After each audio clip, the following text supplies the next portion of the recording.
Pridajte sa ku nám na cestu do Arménska a Gruzínska. Spoznajte prvé krajiny na svete, ktoré oficiálne prijali kresťanstvo. Navštívite kláštor, kde Judáš ukryl časť oštepu, ktorým prebodli Krista na kríži. Ochutnáte slávny arménsky koniak, uvidíte Ararat, symbol legend a príbehov.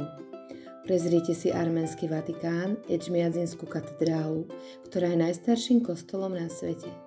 A tiež si prezrieme jaskyňu, v ktorej objavili najstaršiu topánku na svete.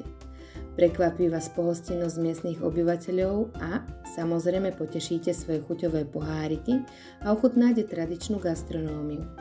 Kto bude mať záujem, vyskúšaj tradičné gruzínske kúpele.